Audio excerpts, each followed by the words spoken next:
Now, this technique begins with a friend.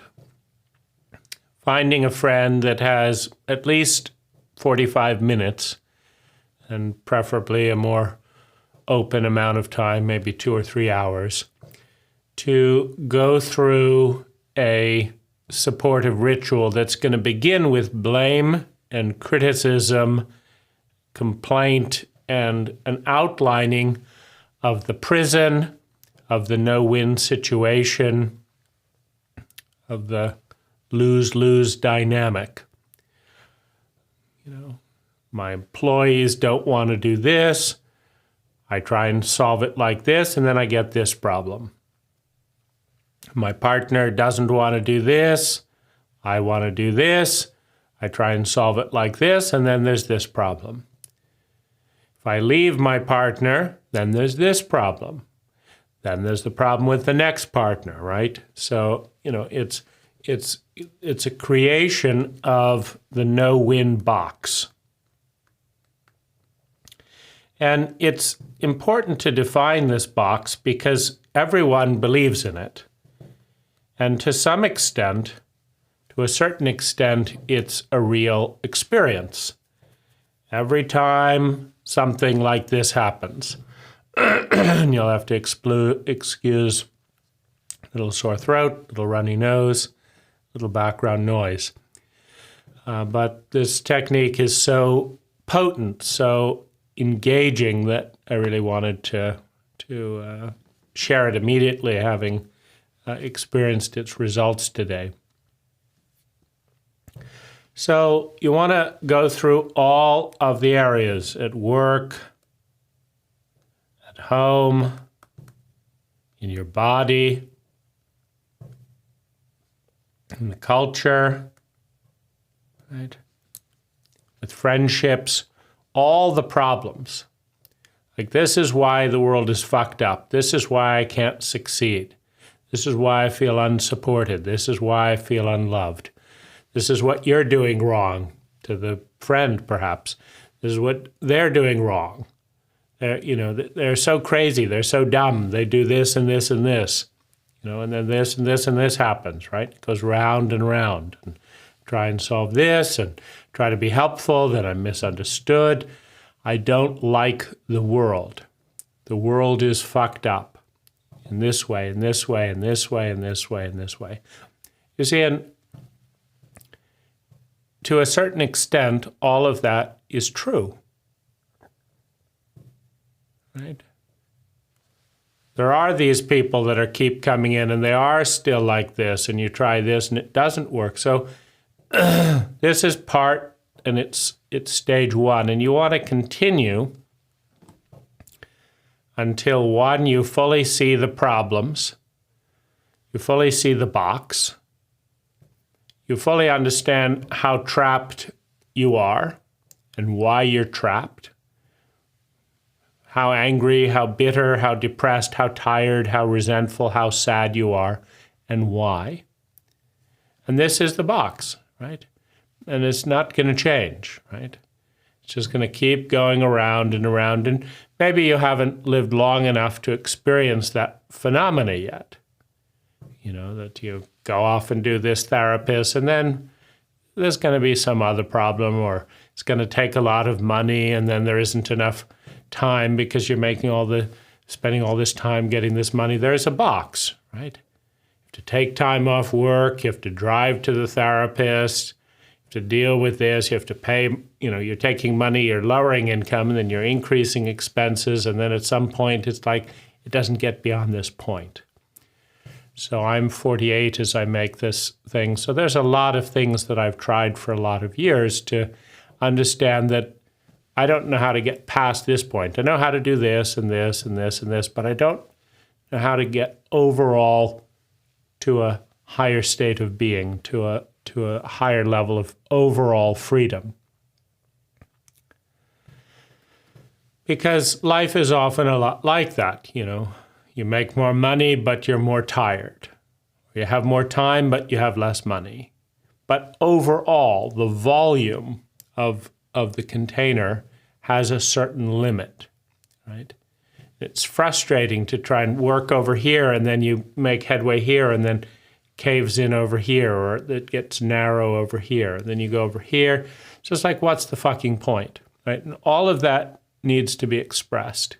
Express all of it, that cynicism, the bitterness, the anger, the resentment, the blame, the self-pity. I feel sorry for myself for this. I feel hostile about that. I feel angry.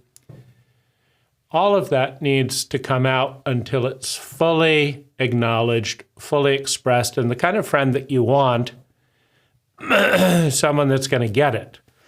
It isn't going to tell you to have a positive attitude, because that's kind of denial of this box. But just look at the bright side. No, it's not bright, I don't want to have to go to fucking therapist after fucking therapist. It's not bright, right? So you want to look at, okay, this is the prison. It is their fault. It's also their fault. That's fucked up. That's fucked up. I don't like this. I don't want to live here. I don't want to be here. I don't want to be in this body experiencing all this. So that's the problem. Now, what I found, and so this is a point to look for at some point, whether it takes 45 minutes, whether it takes an hour, the key is to get all of that out and to validate it. Yeah, they are dumb here. Yes, they are self-destructive here. It is depressing to have this and this happen. Yeah, it may not change next year, and that's depressing, to really see the box. Now, once the box has been seen, articulated, defined, and validated, the next question is, what's my contribution? Like, what am I bringing to this dynamic? Why am I in this box? What am I doing that I could change that would lead this whole reality to shift? And that can emerge naturally, meaning we all are participants in reality, so everyone in our reality is co-creating our box with us, but we're also co-creating the box with us. And what I found in this experience coming to light was that there was a very deep sense of shame. And the first level of expression was I was unwilling to earn or make money past a certain point. And so, that's something that I've often nobilized, like I'm not interested in money, but it turns out that a lot of that I'm not interested in money was coming from a sense of unworthiness and an unwillingness to make a certain amount. And because of that, I had a scarcity around money. And because of that, I didn't have a generosity around other people. And because I'm very talented and very hardworking,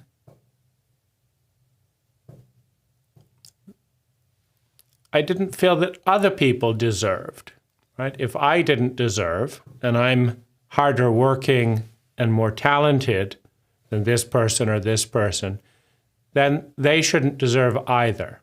So, and also, I don't deserve, and so I'm not getting these things, so I'm jealous and envious of others. And so what I ended up doing was looking at this core shame structure, which I was blind to, meaning it didn't become visible to me. I was aware of the box and how it was everyone's fault and how tiring and struggling and lost I felt around what to do with it, but I didn't know its source, and it turns out that its source is shame. And that shame goes into a whole subset, and that refusing to make a certain amount of money was part of a whole dynamic, because the brain is very much of a symmetrical generating organism, meaning if someone who is highly talented and highly, and works hard, me, isn't worthy, then someone who's lazy or isn't as talented doesn't deserve either, right? That doesn't make any sense, right? And so that one kind of premise directed at myself means that nobody else deserves, or very few people deserve. And then that creates, well, why are they allowing themselves this and that and the other when they don't deserve? That's not fair. So criticism is up. So then there's a lot of problems that come from being stingy and highly critical. Judgmental, stingy, and critical creates a bunch of problems. And then those problems ricochet back and become part of the box, right? And there's other problems that could easily be solved with money, but because I don't deserve and I'm not allowing that, then I don't get to solve those problems. So I feel tired trying to solve problems that can't be solved, but could easily be solved with more money. Then there's a sense of generosity and gratitude that I don't have because I'm not allowing myself to enjoy life out of that shame. And so what I did was I just kind of followed the train from one thing to the next, writing little bullets of how one thing led to the other. And I just wrote, several pages of how and what was coming out, because I know I'm not going to allow myself to enjoy. I don't really want to be present. Because I'm not present, I'm not as attractive. Because I'm not attractive, then I don't have as high a quality of people being drawn to me. And then I complain, about the low quality, and the low quality replicates because complaining is a low resonance itself.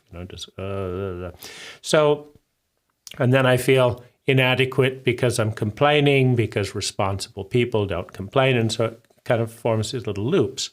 So, I just wrote all of that down to understand how the shame, which is just the innocence of a child not being contested with more assertiveness than I've demonstrated so far in that area. I've done various work in shame in the past, but I didn't realize that it was affecting me at this time and in this way. So it was on the other side of all those complaints. So after outlining all the things that come out of shame, from breathing shallowly to not enjoying eating, to feeling rushed, to feeling inadequate, to not feeling enough, to being anxious, to being critical of other people, and all that ripple effects, then that gives a very clear sense of the malady and the source of all these issues with the world. Well, then that provides then the framework to, what would be the antidote to that? And what emerges out of that? And sometimes it's just a mirror image, like I don't want to breathe too much, I don't want to enjoy my meditation, to doing a breathing meditation and enjoying the meditation. So in that moment of clarity, on the other side of just talking and venting for more than an hour, to my wife, who has learned, to be an excellent listener in that capacity, then comes this insight. And so and then what I took from there was then a list. This is what comes out of shame, and this is what comes out of joy and a beautiful future and worthiness. And then these are all the actions, all the choices lead out of that, and these are all the choices and actions that lead out of that. And just having that in that format, which is kind of then the summation, that's the polishing out of that, and then printing that off and having that as a reference point becomes a powerful guide to escaping the traps of kind of drifting that and getting lost and not seeing again clearly. So And then knowing that the core thing is shame then becomes a basis to not only focus on making those switches in behavior, but, Lazarus, a channeled entity, has 4 different cassette or audio or downloads on different levels of shame, right? So ordering that, listening to that, taking some steps, making some notes, talking with my wife about that. So working with the shame and working with a conscious choice to pivot towards the actions that come from joy and deserving, and decrease the actions that stem from that shame. Together is a pretty powerful recipe, but I can't overemphasize how motivating it has been to actually see the role of that, just that there's a probable or a parallel future. And that's the other thing that I worked on, was the parallel future. What does the me without shame do and say, and how have they been living their life in that probable reality? How would they be living their life? How could I be living my life? And realizing that it's well within my ability. It's in fact easier to live a life without shame than to carry all that shame, and that all these problems, many of them are created with scarcity, and what scarcity tends to do is attract scarcity, right? If, for example, if you don't want to pay people very much, there's all this fear and sense and all that stuff, well, you don't get the best people, because the best people often like to be paid a lot, right? And then because you don't have the best people, then there's all these problems. And then you feel because there's all these problems, you shouldn't pay them. Because you're not paying more, you don't get the best people, and the problems persist. So there's lots of catch-22s like that, which just lift out if there's a sense of abundance, a sense of being aware that but for holding on to this identity, this pattern of thinking, feeling, speaking, doing, and being, it could be so much more graceful, so much easier. Good luck in your own working with this probability field.